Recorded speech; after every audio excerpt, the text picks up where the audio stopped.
Ela foi apontada pela BBC como uma das 100 mulheres mais influentes e inspiradoras do mundo em 2018. A nossa convidada de hoje é a soprano Gabriela Di Laccio, que mora em Londres e já conquistou um espaço importante no cenário musical da cidade.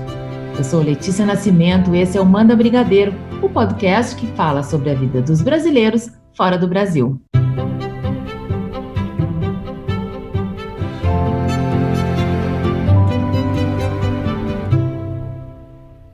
Gabriela, muito obrigada por participar do programa. Imagina, o prazer é meu. Obrigada, Letícia, pelo convite. Finalmente a gente conseguiu, né, fazer acontecer. Finalmente. Gabriela, eu queria que você contasse um pouco como foi esse começo de história com Londres.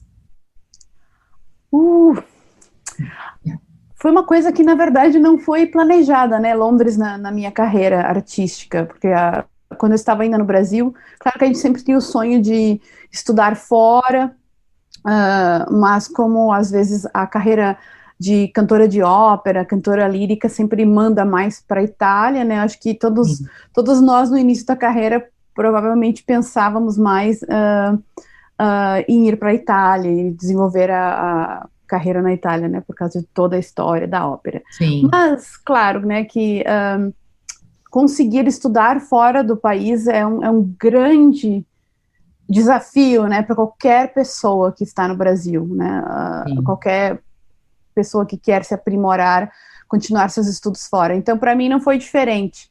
Então, quando eu terminei a faculdade, já estava trabalhando, já tinha uma carreira profissional no Brasil, surgiu essa oportunidade meio que por acaso, porque eu estava fazendo um concerto, eu morava em Curitiba, eu fui membro da Camerata Antica de Curitiba por muitos anos, e lá veio esse maestro que era inglês, radicado no Brasil há muitos anos, mas que fez esse programa com a gente, com áreas de Handel, e ele falou para mim, você tem que ir embora, você tem que estudar fora, você tem que se aperfeiçoar, o dia que você quiser, eu te dou uma carta de recomendação para uma professora maravilhosa que dá aula no Royal College of Music em Londres, a Jennifer Smith, e claro que para a gente que é cantor, uma das coisas mais importantes é você estudar com um professor que tem uma técnica fantástica, né, porque a nossa voz é o nosso instrumento.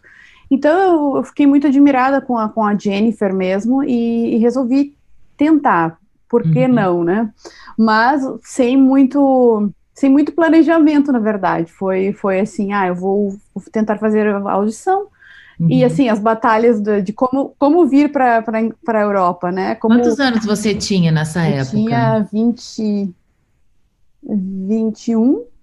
Bem jovem. Então, assim, como financiar, né, essa viagem para a Europa e tudo, por fim, consegui fazer isso. Vim, fiz audição, voltei para o Brasil e fui aceita, né? Então... Mas claro que isso foi, assim, 50% da história, porque depois eu tive que batalhar por uma bolsa de estudos, que levou mais um ano, né, para conseguir a bolsa. E essa bolsa de estudos, você daí ficou morando aqui em Londres ou estava morando no Brasil?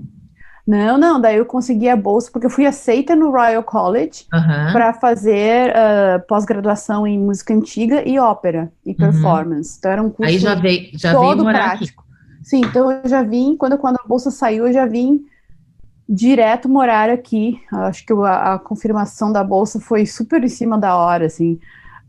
Acho que foi final de agosto e as aulas começavam em setembro, então foi uma correria.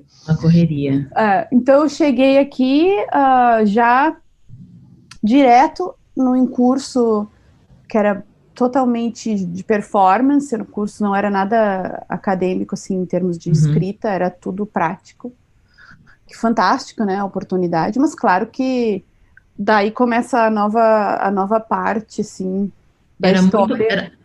Era muito diferente o estudar ou praticar, era muito diferente do que tu já tinha feito no Brasil, como eram os professores, o ambiente acadêmico.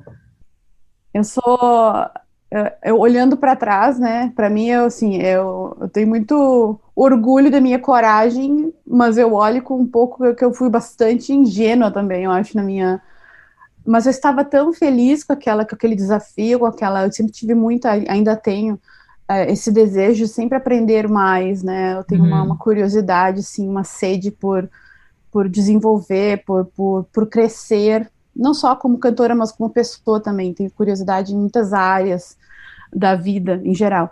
Então eu cheguei muito assim deslumbrado, para dizer a verdade. E na verdade existe uma coisa muito boa de ser brasileira, que a gente, pelo menos na minha família, a gente cresce enxergando diversidade, né, ao nosso redor, como parte do nosso país, é parte da nossa cultura. E de repente eu entrei num lugar, eu nunca pensei que eu iria sofrer preconceito, porque nós no Brasil, nós olhamos para a Europa ou para os Estados Unidos de uma forma assim, mais olhando para cima, né? Mas eu não pensei que as pessoas olhariam para baixo, no meu caso. E no meu caso, assim, mais específico, claro que eu estou, não todas as pessoas, isso, acho que preconceito existe em qualquer país, em qualquer lugar. Mas, querendo ou não, brasileiros têm fama de futebol, mulher bonita, carnaval, bossa nova, se a pessoa é um pouco mais aberta. Mas música clássica, cantora de ópera, não é a primeira coisa que vem, né? Então eu sofri essa surpresa, eu acho, mais, assim, de algumas pessoas no college, em termos de professores. Não todos por favor, não todos, nada. Mas eu sentia que eu tinha que me provar como artista muito mais do que do que a maioria dos outros colegas, né, que eu tinha. Porque eu não vinha, assim, com aquele histórico de, é uma violinista japonesa, né? Então, assim, aqueles prodígios. Com a tradição, E fora isso, eu era muito diferente, né? Sempre fui uma coisa, assim, que destacava muito em termos de como eu me relacionava, como eu me apresentava, eu me mexia demais no palco, eu mexia as sobrancelhas demais, eu sempre fui muito boa estudante, sempre fui muito boa aluna, então, assim, para mim, eu tinha sempre que fazer as coisas da melhor forma possível, e quando você chega num lugar em que tudo que tu faz parece que tá errado, foi assim, que difícil. Muito complicado. Porque você, como imigrante, a gente já tem que se provar, né? É quase como se a gente não tivesse o direito, às vezes, de pertencer àquele ambiente. E além disso, você ainda ter que se segurar, se controlar ou pensar muito antes de fazer uma coisa que para você é natural, né? Ou ser condenada por aquilo, é muito difícil, é doloroso. Como é que a gente faz, ou como é que você fez para continuar firme, né? Quer dizer, continuar os estudos, não deixar que isso te abalasse? Eu tenho muita sorte, eu acho, de ter descoberto o que eu queria fazer, qual é a minha essência como pessoa, muito cedo na minha vida. Sempre, música é algo que sempre me moveu, e poder inspirar ou tocar as pessoas com música, quando eu consegui sentir isso, eu realmente não existe nada que eu possa comparar, que possa pagar esse sentimento que é tão grande, né, para qualquer artista, eu acho, de alguma forma. Então, para mim, ser artista não é uma escolha, você é. Então, a escolha é se você tem a coragem de seguir essa carreira, que não é fácil para nenhum artista, não importa se você é famoso ou não é famoso, acho que o artista é artista e mesmo qualquer artista de Hollywood vai estar passando pelas mesmas inseguranças, pelos mesmos momentos de se achar um impostor ou impostora, é bem parecido. Mas se a gente não faz isso, falta um pedaço muito grande da pessoa que eu sou, né, se eu não tivesse, se eu não seguisse. Então, para mim, não tinha opção. Até hoje, não existe opção de não Tem que ser enfrentar. isso. Então, isso para mim já é a metade. Assim, se não dava de uma forma, eu tenho que tentar de outra. Sim. E isso, na verdade, é a minha herança brasileira, né? Porque eu acho que eu só sou assim por ter nascido e crescido e por ser brasileira. Porque eu Sim. acho que o brasileiro tem essa beleza, né? Uhum. Dessa criatividade de tentar coisas de formas diferentes. Eu acho que eu usei muito isso na minha carreira. Uhum. O que aconteceu comigo é que, claro, não foi uma coisa rápida, porque por muito tempo, bastante tempo, Uhum. eu tentei me tornar a cantora ou a artista que as pessoas esperavam que eu fosse, Esperava que você né? fosse. Mais europeia, mais inglesa, Mais contida, talvez. mais contida, enfim, são muitos detalhes. É óbvio que não deu certo. E isso, sim, para mim, hoje em dia eu sei que no momento em que, como artista, tu começa a tentar imitar alguém, ou copiar Uhum. alguém, ou se encaixar é um suicídio artístico, Sim. porque tu nunca vai chegar a ser aquela outra pessoa, e ao mesmo tempo tu não tá buscando dentro de ti quem que tu é de verdade, né? Com as tuas falhas, com você, com o teu todo. Então, assim, por muitos anos eu tentei ser outra coisa e mais encaixada dentro das expectativas. Uhum. E olha, foram muitos anos. Acho que foi depois que eu saí do college, que eu comecei a ter minha carreira profissional aqui também, não só Uhum. aqui, mas em outros países da Europa, e que aos poucos você vai encontrando aquilo que tu sabes que tu tá fazendo o melhor. E para mim o Uhum. melhor é quando eu consigo, do meu jeito, da Uhum. minha forma, com a minha voz, e essa voz é voz artística, não só a voz de cantora, eu posso passar o que o compositor ou a compositora quer da melhor forma possível, sendo eu mesma, né? Sem querer imitar aquela grande cantora que cantava essa área maravilhosa, Uhum. que eu não vou ser ela, eu tenho que cantar da minha forma. Sim. E aí, aos poucos, tu começa a ver que é isso que importa, porque o resultado você vê na reação do público, de como tu se sente após um concerto, né? Eu dou um exemplo bem simples. Por exemplo, vários cantores, a gente tem muita regra, né, em canto lírico, então às vezes tem áreas ou canções que não, você não pode respirar aqui, não pode, porque é regra, não pode respirar. E aí, de vez em quando, eu quero respirar ali. Eu quero respirar porque eu acho que fica mais legal, fica mais bonito, fica mais Uhum. expressivo. É o momento que aquela palavra está me pedindo para eu respirar. Então, eu me dei o direito de Uhum. fazer isso. Mas é claro que isso tu só consegue fazer quando tu já está numa carreira profissional e tu está mais Claro. tomando as rédeas da tua carreira. Quando você está numa instituição, faz parte Sim. de fazer parte daquela instituição que você siga as correções dos professores, aquilo tudo faz parte. Uhum. Então é bem mais complicado ser assim tão É. independente, né, artisticamente dentro de uma instituição ainda. E o mercado aqui da música erudita tem muitos brasileiros? Como é? Ou não? Tem muitos brasileiros, sim, tem muitos brasileiros aqui na Europa, no mundo todo, na verdade. Brasileiro Não, artista brasileiro tem em brasileiro. qualquer lugar. É. Não, sim, mas artistas também, Sim. e cada vez mais, e eu às vezes nem conheço todos. Sim. Várias vezes acabo me surpreendendo, descobrindo artistas novos que eu não conhecia. Uhum. Então, quando eu entrei no college, eu, eu acho que eu fui a primeira brasileira, já havia um outro violinista que havia estudado lá, e no Uhum. mesmo ano, ou um ano depois, veio um oboísta de São Paulo, que daí a gente fez a nossa máfia brasileira lá no... A gente é sempre muito amado, os brasileiros, né? Sempre, Sim. sempre. em qualquer lugar, assim. Então, no college foi a mesma coisa. Até hoje eu volto no Royal College of Music, as pessoas lembram do meu nome, né? Qualquer parte, Gabriela! A Então, gangue dos brasileiros. é, uhum. Ô, Gabriela, e você também ganhou prêmios aqui, né? Eu acho que um prêmio sempre é um reconhecimento do trabalho. Conta um Sim. pouquinho como é que foram esses prêmios. Eu ganhei.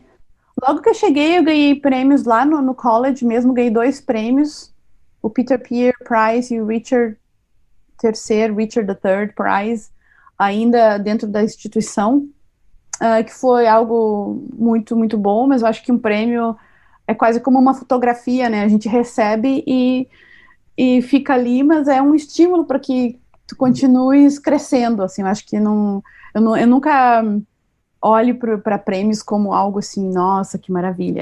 É um estímulo, para mim todos eles são estímulos e claro que você fica feliz pelo reconhecimento, mas eu sei que não acaba ali.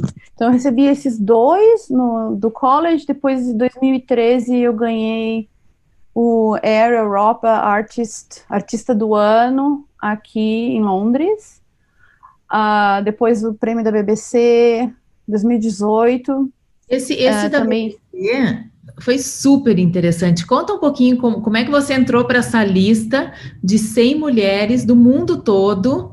É um fato super importante. Bom, eu não sei como é que eu entrei para a lista, mas eles me escolheram. Tem que perguntar para a BBC. Não, não, é que foi uma coincidência, né? Então, assim, um pouco antes de 2018, eu já estava me destacando mais aqui por 2 coisas, porque eu faço um repertório bem específico do repertório barroco, que é um repertório virtuoso, de coloratura, enfim. E ao mesmo tempo eu também faço muito repertório da música latino-americana, porque eu acho que o meu trabalho como artista também é divulgar a música brasileira, a música da América do Sul aqui. Então, como soprano, isso começou a me dar um certo destaque aqui, e eu acho que eu já estava mais ou menos não sei, no radar por alguma razão, mas em março de 2018, aconteceu que eu iniciei o projeto Donne Mulheres na Música, Women in Music, né, que é Mulheres na Música.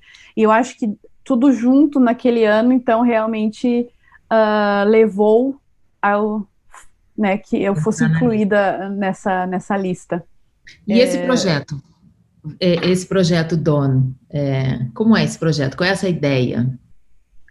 Bom, esse projeto começou também por acaso, porque em 2015 eu estava cantando muitos concertos com obras inspiradas em Shakespeare, porque era o aniversário de Shakespeare, e devido a isso eu tive liberdade, né, de vários festivais, de dizer, escolha um repertório de canções com texto de Shakespeare, você pode sugerir vários. Então eu acho fantástico para nós, assim, cantores, que muitas vezes a gente canta o que nos é pedido, né, num oratório, numa ópera, e às vezes para concertos de recitais a gente tem um pouco mais de liberdade, então é muito bom poder descobrir obras novas. E o que acabou acontecendo é que eu descobri muitas obras com um texto de Shakespeare que haviam sido escritas por mulheres, né, do século XIX, século XX, canções muito lindas,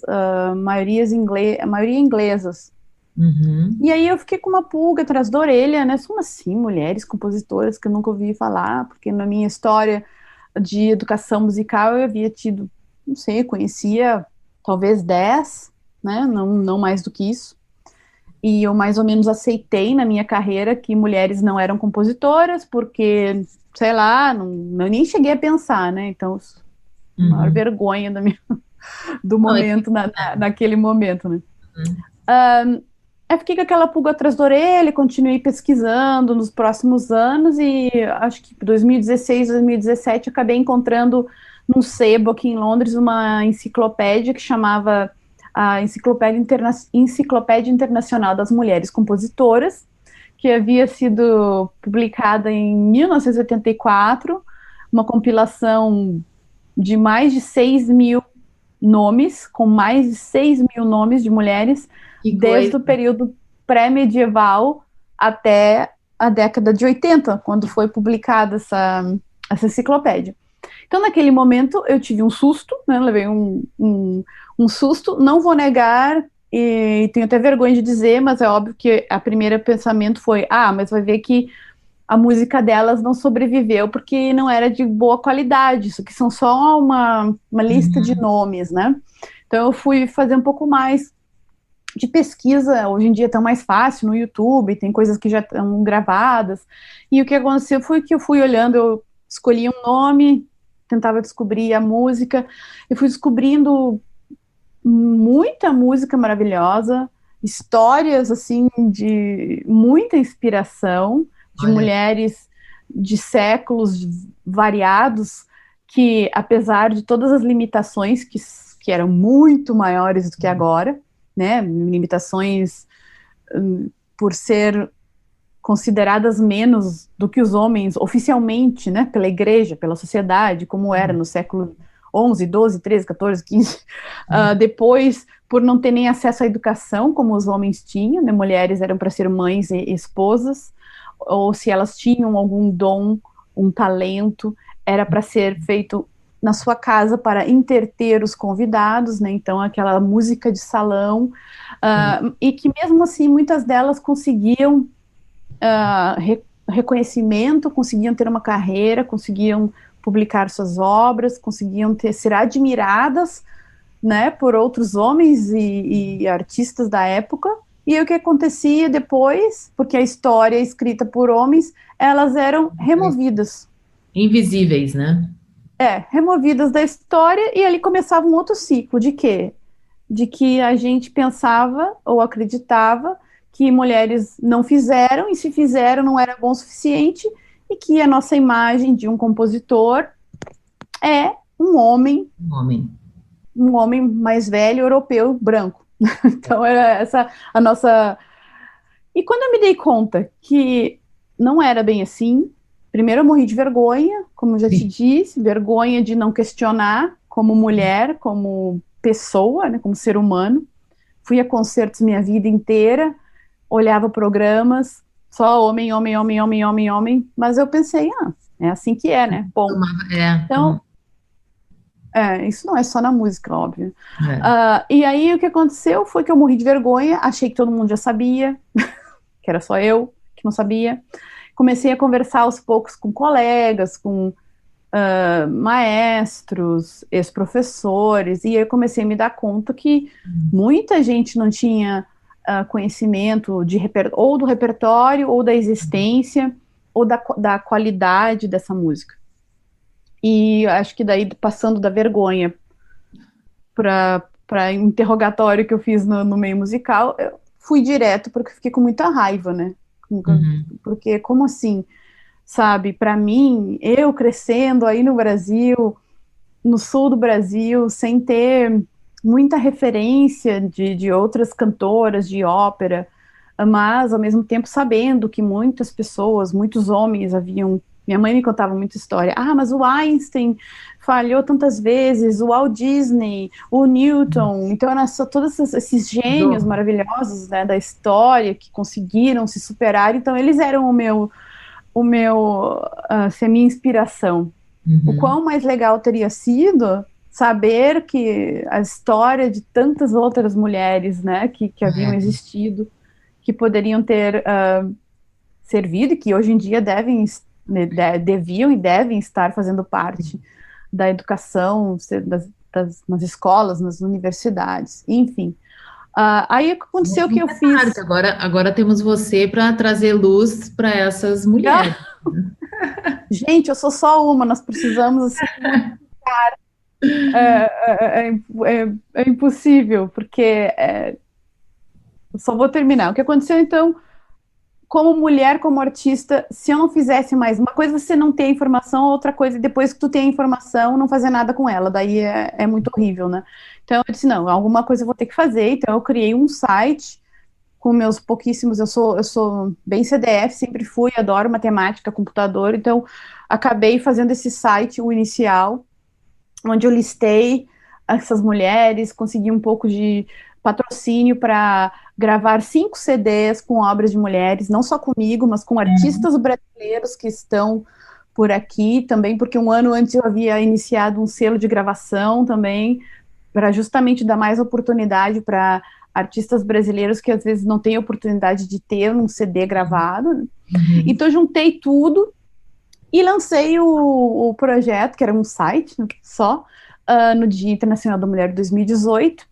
Mas o que aconteceu foi que pouquíssimos meses depois, eu comecei o Guardian, o jornal Guardian aqui fez uma matéria sobre o nosso projeto, sobre o projeto, né, realmente focando na desigualdade musical que existia na programação de orquestras, que a gente fez uma pesquisa com 15 orquestras do mundo todo, e o resultado foi muito ruim, né, foi tipo 2,3% do repertório tocado nessas orquestras era escrito por mulheres. E aí, como o projeto ficou muito internacional, teve essa visibilidade internacional, eu comecei a receber e-mails de mulheres do mundo inteiro, compositoras, me escrevendo, dizendo, muito obrigada por criar essa plataforma, você pode colocar meu nome na lista, porque tem uma lista lá que chama a Big List, a grande lista de mulheres compositoras, que tem mais de 5 mil nomes, né, lá. E isso foi uma coisa muito, muito tocante na minha vida, como pessoa, como artista, porque eu acho que também me fez perceber que muitas vezes a gente deixa de fazer alguma coisa por achar, mas isso não vai fazer a diferença.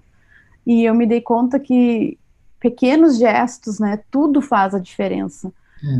E realmente, eu nunca imaginei que esse projeto iria virar algo tão inspirador, não só na vida de outras pessoas, mas na minha também, porque eu aprendo ainda diariamente com o projeto. E cada vez mais eu acho que eu sinto um senso, essa responsabilidade que agora faz parte, né, porque eu estou à frente desse projeto, e claro que eu tenho muita vontade de fazer muito, muito, muito mais, porque é preciso muito mais ainda a ser feito até a gente chegar num nível de igualdade, diversidade, no meio não só musical, né.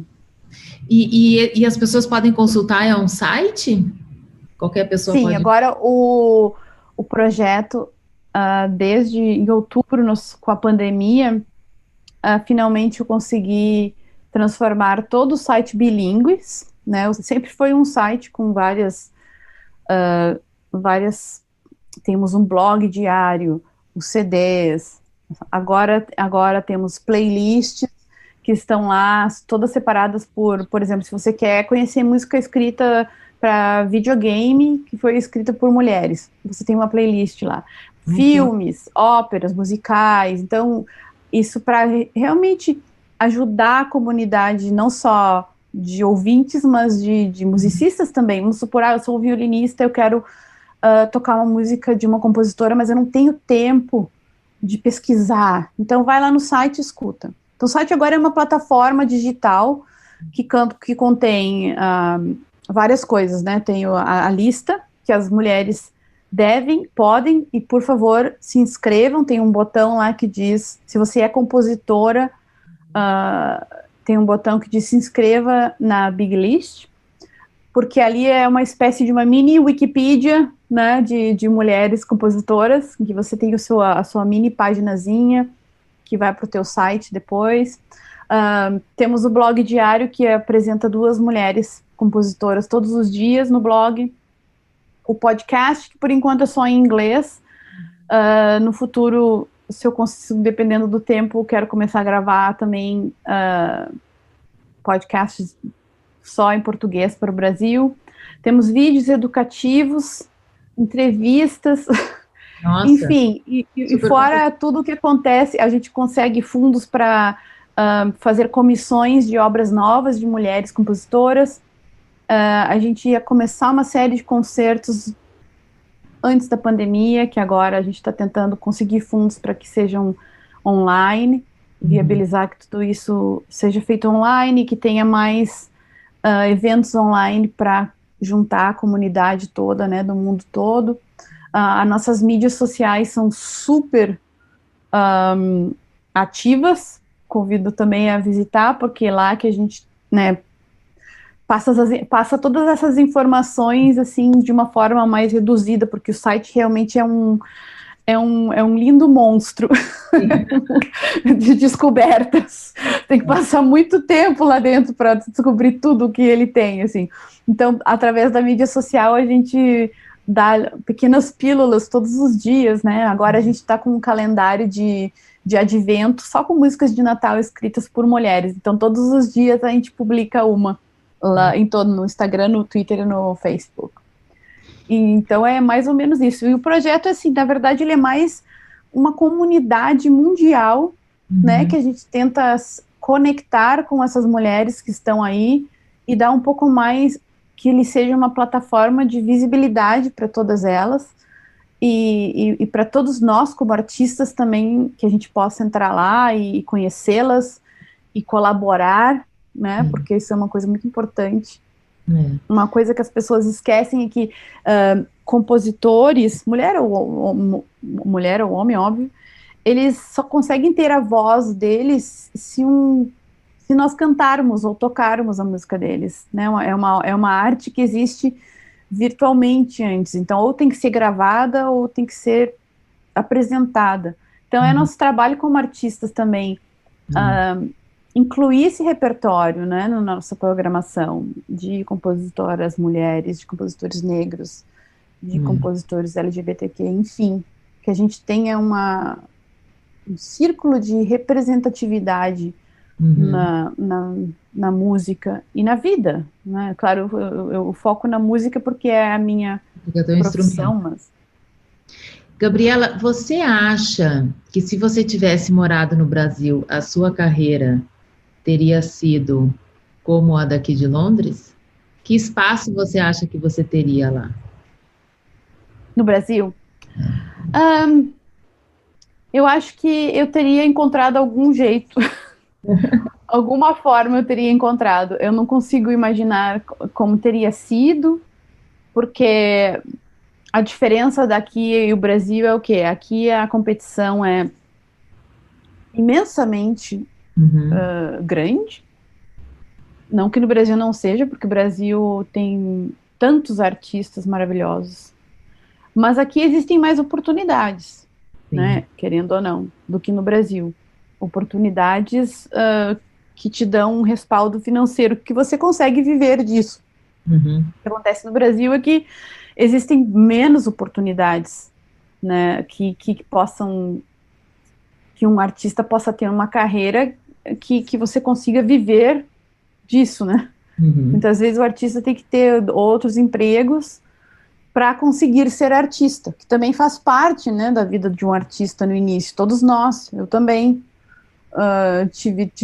tivemos que trabalhar eu tive que trabalhar de secretária, tradutora, várias coisas, né, no início, para conseguir viabilizar a minha arte. Mas acho que tem que chegar a um ponto em que a pessoa tenha esse direito de ser artista e ser remunerado por ser artista, por toda a dedicação que requer de um artista, né? E toda a generosidade de um artista. Eu vejo agora esse momento da pandemia, todas essas lives que estão sendo feitas, né, no mundo todo, no Brasil, então, muito, muito, muito, mas eu acho lindíssimo, mas o que me preocupa é que às vezes as pessoas não se dão conta que aquele artista que está fazendo aquela live de graça precisa viver da sua arte. Eu acho que esse que é o mais complicado no momento para mim de pensar, né, não só no Brasil, mas na vida artística em geral.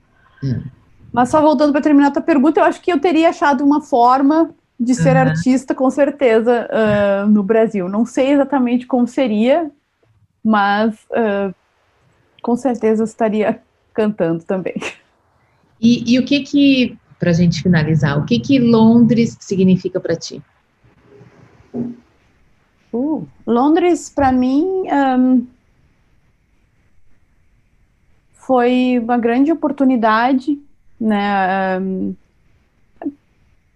Foi, querendo ou não, a Inglaterra e Londres, vamos falar de Londres, é uma cidade tão cosmopolita que, na verdade, foi uma fantástica escolha inconsciente, eu acho, né? Porque é muito rica a vida aqui. Londres tem uma riqueza cultural que é muito difícil a gente pensar não morar mais em Londres. Que muitas vezes eu tenho vontade de não morar mais em Londres, porque a vida aqui é muito rápida também. Existe esse senso de... Eu acho que deve ser parecido com morar em São Paulo, né? Nova York, é uma cidade assim, que tu tá sempre atrasado para alguma coisa, né? Na carreira, na vida, no compromisso, você tá sempre em busca de algo mais, e de vez em quando eu tenho vontade de, não, calma, vamos pensar de uma forma italiana, assim, mas tomando um café no francês. E a Inglaterra, o londrino não tem isso, né? É muito... Mas Londres, então, para mim, vai sempre representar a oportunidade, né? A riqueza de uma oportunidade. E sempre vai continuar sendo, né, muito importante na minha vida. Mas eu acho que nunca vou deixar de ser brasileira.